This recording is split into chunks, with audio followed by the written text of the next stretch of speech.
trustworthy. We're not going to give them to you. You shouldn't have them. Only we should have them. Come out and say it. Come out and say the entire idea of people governing themselves is obsolete and wrong, because that's what they're saying. Come out and make that case. I dare you. I dare you to make that case. So, let's talk about some specifics now that we got to the heart of the matter here. Right after Newtown, within 2 or 3 days, I saw an online publication. It's a survey is what I meant to say. It comes out every year. It's a list of the happiest countries in the world, in order. Used to be America was #1 for forever. We're 16th now. You know who's #1? Happiest country in the world? Switzerland. You know what else is interesting about Switzerland? Every single household in Switzerland has a fully automatic rifle in it and ammunition. Every one. They're required to do military duty. They're required to take their fully automatic weapon, fully automatic. They're required to have them at home. So, the happiest country in the world, every single household has a fully automatic weapon in it. And how many mass murders do they have in Switzerland? 0. It's kind of the argument that it's not the gun kind of falls on its face right there, doesn't it? So what's different about Switzerland and America if they all have automatic weapons in every house and they're not shooting their own kids up? What's different? I suspect it's got something to do with what goes into the heads of the kids of Swiss citizens versus what goes into the heads of American citizens. Our kids watch 8 to 10 hours of television and violent video games and all this stuff and movies a day. A day. It's a full-time, it's more than a full-time job. It's a full-time job and a half, processing all this stuff. I watched every single episode of Battlestar Galactica not too long ago. It's probably 40 hours, 50 hours of TV. I saw a person put a gun to somebody's head probably 50 times. 50 times. Now, you think maybe I'm trying to blame this on Hollywood, but I'm not. You know why? Because Hollywood didn't pull the trigger on those people. That kid did. I'm not blaming Hollywood for this. That kid pulled the trigger. He's responsible. He's the only person that's responsible. No one else is responsible for his actions. Because if we are not responsible for our own actions, if all we are little robots that are controlled by forces beyond our control, then I don't want to live in this country. That's not what this country is about. You have freedoms, and with your freedoms come responsibility. That kid was born a free citizen, and he is responsible. He alone is responsible for what happened to those people. He murdered those people. So we start getting into some of the details and the specifics, right? Well, we want this control, we want this background check, we want these magazines. The person that purchased the firearms that murdered those kids in Newtown purchased them legally and did not do the shooting. In fact, the person that purchased those weapons was the first murder victim of all of them. She was the first person killed by this individual, the person that legally purchased those weapons. She didn't shoot up the school. So what are you trying to accomplish here? Ultimately what it is, we know what it is. Ultimately it's a form of superstition, right? We ban 30-round magazines and only have 10-round magazines, the problem will go away. And if we throw the girl into the volcano, the rains will come. It's superstition, it's nonsense. You are trying to ban something concrete because, first of all, you don't own any guns, so it's no skin off of your nose. But you're trying to put it on something that's concrete because you're too childish to admit the fact of life. And that is, number one, that certain people just snap. Certain people just break, and that's nothing you can do about it. You're trying to ban guns because you're trying to control it. You're trying to say, I want to be safe.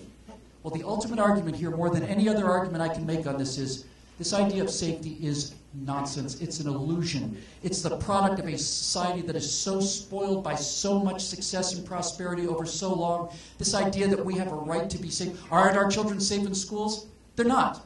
They're not safe on the highways either. They're not safe at home. They're not safe anywhere. No one's safe anywhere. I can walk out of that building tomorrow, today, go out to my car, get hit by a truck, that's the end of me. No one is safe anywhere ever. Get that out of your heads. Life is risky. You want to prevent school shootings? Lock up everybody. Lock up the whole country.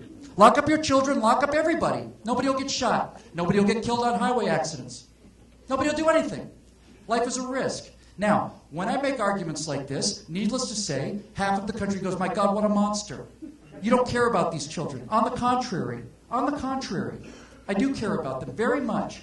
I don't have children, but I know for a fact it must be like These parents must think to themselves, when they wake up every day, they must think, God, take every single awful thing you ever did to me in my entire life and do it to me every hour of my life for the rest of time. Just give me my kids back. I understand all of this. And I see the faces of those 20 kids. And this idea that we don't care is just bullying and childishness designed to get us to shut up. And I'm not going to do that because this issue is too important. So what I will say also is, for every one of those 20 kids that you see in Newtown, think back to the pictures you've seen of those Jews being taken out of their houses. Think back to that little kid who's being pulled out of the Warsaw ghettos. Not everybody had a phone back then, right? 6 million Jews were pulled out of their homes. Another 10 million people were pulled out of their homes. That's just Nazi Germany. They're pikers. Pikers, compared to the socialists who are trying to do that here. 30, 40 million kulaks in the Soviet Union in the 30s. Those are real kids too, you know. We just don't see their faces. How many Chinese kids? 50 million starved to death, murdered to death by their government, who couldn't resist? Those people have faces too, we just don't see them in front of us. You can't pull 6 million people out of a population if 6 million people are prepared to resist this with handguns. There aren't that many SS guys. There just aren't. So, the question is, what do we do about it? Let me just give you one suggestion. Again, I'm not going to blame Hollywood because Hollywood didn't pull the trigger. But some of you maybe think that I'm thinking it's because there's violence in movies. But there's been violence in movies ever since there's been movies.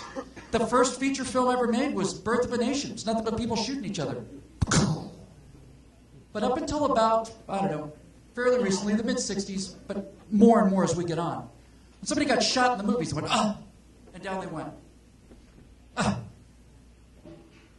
Now, somebody gets shot in the movies.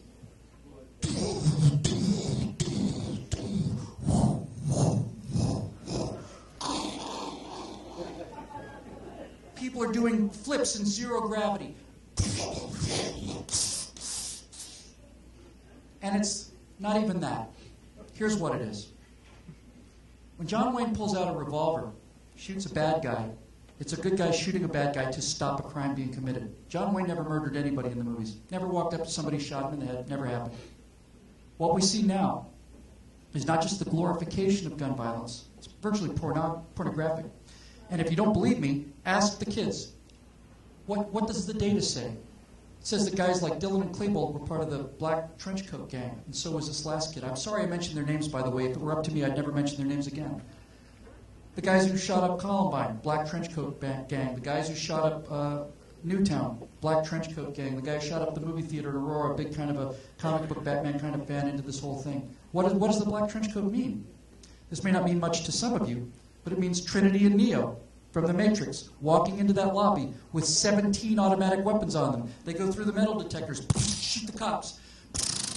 Pieces of the whole lobby come apart. Weapons are empty, they drop them. Reach into their back pockets, here's 2 new Uzis. That's what's new. That's what's new. It's not people getting shot in movies. It's the glorification of violence, not just the glorification of violence, it's the glorification of the anti-hero. It's the glorification of the bad guy, the nihilist, the unhappy ending, all of this stuff.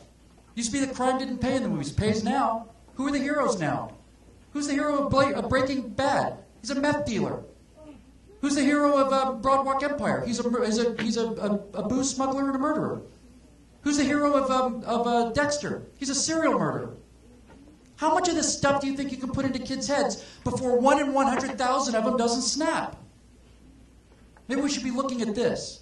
But the reason that these people, that these progressives, don't want to look at this is because if you look at this issue, we get to the heart of why progressivism doesn't work and never has worked.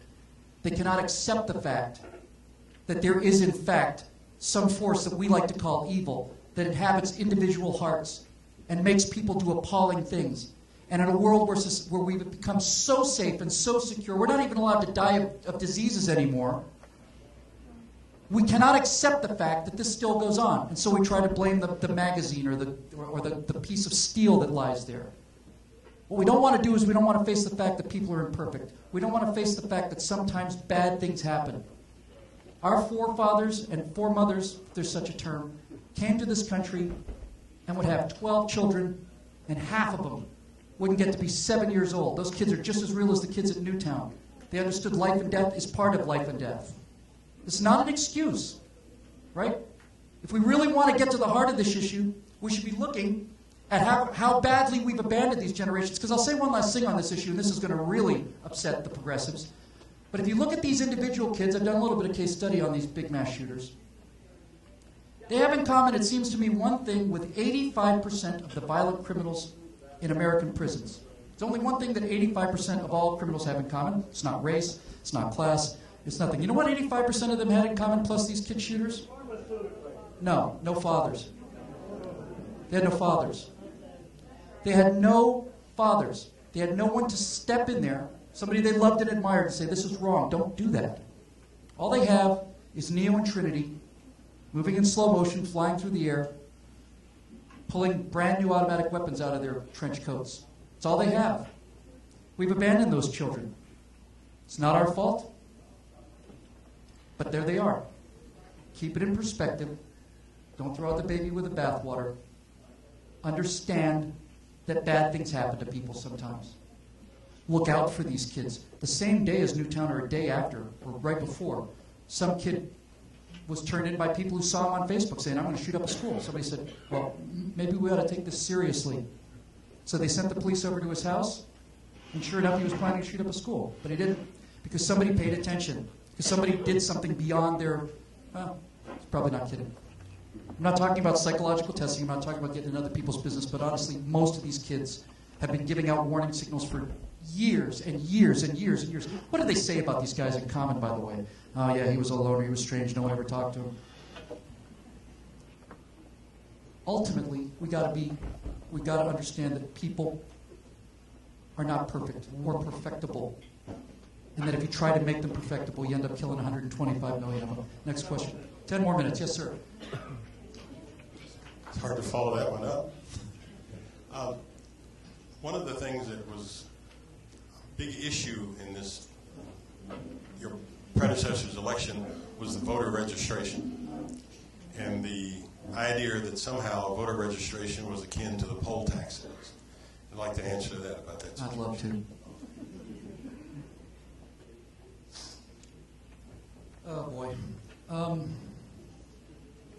Eric Holder, the Attorney General of the United States of America, said that requiring IDs for voter was, well, I don't know if he actually said this, but he was certainly saying it's a form of racism. But what he really did said was it was a form of voter suppression, right? And he said that we should be able, and his argument was, whether he said it verbatim, we know that lack of IDs leads to voter fraud, right? But what the progressives will tell you is that voter fraud's not a real problem. Voter suppression is a problem, because that means that people don't have a chance to vote. And my response is, voter fraud is voter suppression. Because if I'm a legal voter and I vote for Mitt Romney, and somebody who's not a legal voter goes out and votes for Barack Obama, my vote has been suppressed. My vote's been stolen by somebody who has no right to vote. Or maybe it's somebody who voted 4 times. Maybe 4 of us who voted for Romney have had our votes stolen from us from somebody who voted 4 times because there wasn't any ID to prevent this from happening. So don't tell me about voter suppression. I'm telling you, voter suppression, voter fraud is voter suppression. That's the first thing. Now, of course, if you wanted to go and congratulate the Attorney General on his extremely progressive and extremely forward-looking policy of not having any ID, if you wanted to walk up to his office and say, thank you very much, you'd have to show an ID to get into the building. You have to show an ID to cash a check. You have to show an ID to get on an airplane. But I want to go to the heart of this issue, because the heart of this issue is this. Bill Maher and Eric Holder and the rest of these people say that requiring people to get an ID in order to vote is anti-poor. It takes unfair advantage of poor people. It's a way to keep poor people from voting, right? Inner city people. I'm not a racist like that. I don't believe in that racism at all. I don't believe in it at all. I don't believe that there's something that makes poor people or black people or whatever protected interest group you're trying to defend here naturally lazy or naturally stupid. I just don't believe it's true. So if you're telling me that poor people are not able to get to the DMV, and most DMVs are in poor neighborhoods, by the way. In Los Angeles, the DMVs in Culver City and Van Nuys, you don't have to go to Beverly Hills to get to the DMV. People in Beverly Hills have to go to Van Nuys and Culver City. But if you're telling me that you are not willing to once every 4 years spend 2 hours of your life, well, DMV, 7 hours of your life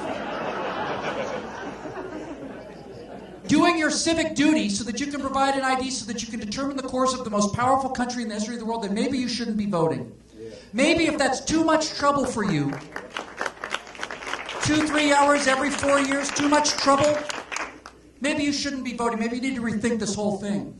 Because you don't need a car, you don't need to pass a driver's license test to get an ID. You simply go down there, show proof of your American citizenship, and off you go. Right? I don't believe that poor people are too lazy or too stupid to do that. I think that this is a fig leaf that you're using to cover up the fact that you know that your team cheats all the time. And our team doesn't. That's why you want no voter IDs. And so let me tell you one last thing I would say about this. They have managed to take the greatest democracy, the greatest republic in the history of the world, and turn it into a third world country in many areas. So as far as elections are concerned, I think for the next 5, 10, 15, 20, 30, 40, 50 years, whatever it takes, we need to be treated like a third world country too. Why do we have election day, by the way? We have an election day, a month early voting. Oh, we're gonna have a whole month of voting. Why do we have an election day? We have an election day so that you can't vote on one day and then come back and vote again on another day. We have it on one day. That's why we have it on one day. If you're going to be absent, fill out an absentee ballot. This business of early voting is nonsense. It's a way for people to vote in Ohio and then go down and vote in Texas. But it's got to stop. But since we're now a third world country, as far as the integrity of our electoral system, I think we should do what third world countries do. I think we should do what we did when we went into Iraq, where we had people who had never voted before, didn't know how to vote. Rife with corruption. Hundreds of years, thousands of years of dictatorship and kingship. We have to do this to ourselves now. This is the mess you've gotten us into. People like Eric Holder. Now what we have to do on election day is, we have to go down to a poll, we have to put our vote, stick it in a slot, and then put our fingers in some indelible ink, and then we don't get to do it twice on that day. And that's how we solve this problem. And maybe when we recover our virtues of people, we won't have to do the ink anymore, but I don't expect to live to see that day. Yes, sir. Mr. Virtual President, I'd like to reiterate something you said about education. I spent 29 years in the military and decided to use my GI Bill to get an education. Thank you for your service. Which branch? Navy. Navy? Yeah. Go Navy. So I decided to go to college, and you wouldn't be surprised. You wouldn't be surprised. What they're teaching us in college is so liberal. I mean, some of my classes for like general education, the instructors know my name after the first day because I refuse to sit there and listen to their liberal, But that is not my question. My question is regarding the executive orders and what Congress will not do. Why do they continue to let the president do these executive orders and they do not challenge him? They don't challenge him because the people in Congress are not people. They're politicians. They're there to get reelected. They don't care about these principles. They don't understand these principles. They won't do anything to endanger themselves on this standing on this committee or so on or so forth or so on and so forth.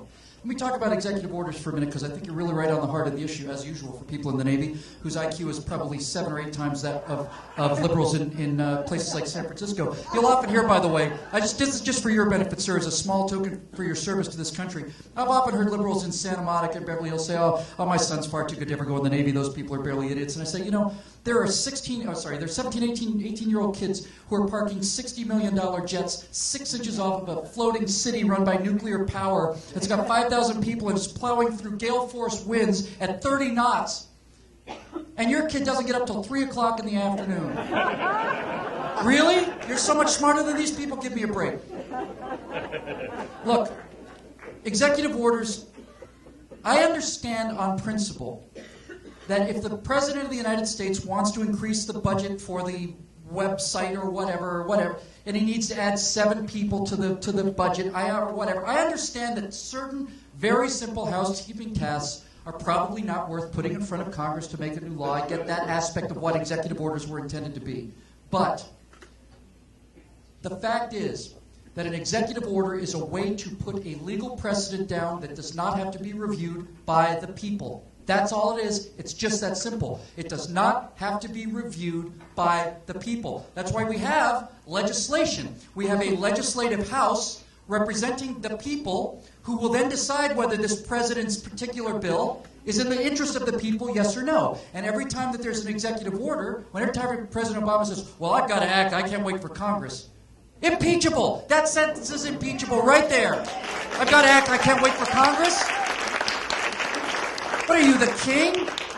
You're not the king. You don't get to say, I don't want to wait for Congress. If Congress can't decide, if Congress is gridlocked, it's because the American people sent them there to be gridlocked, you miserable tyrant. You don't get to say, I'm going to do it in spite of Congress. You work for us, not the other way around. So what I would say about executive orders is this. If it is some fundamental internal housekeeping thing, should be reviewed, fine, okay, whatever. But when you're talking about things like presidential absolute authority to commandeer not just public transportation, but civilian transportation, and you talk about hundreds of thousands, millions of rounds of ammunition purchased for the Department of Homeland Defense, and you get into things like all of this sweeping stuff. It's just got to stop. Somebody has to go to Congress with enough background, and I mean you, by the way, need to go to Congress and say, this has got to stop. If I was the actual president of the United States, I would issue one executive order, and my executive order would be just one, be the only one I issued, and it would say, all previous executive orders are hereby voided. Done.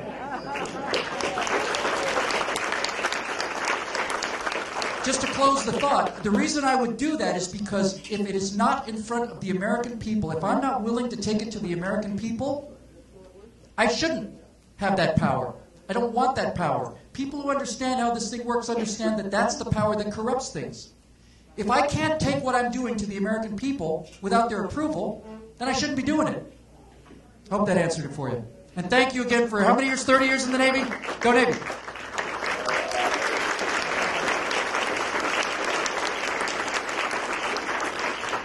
Yes, ma'am.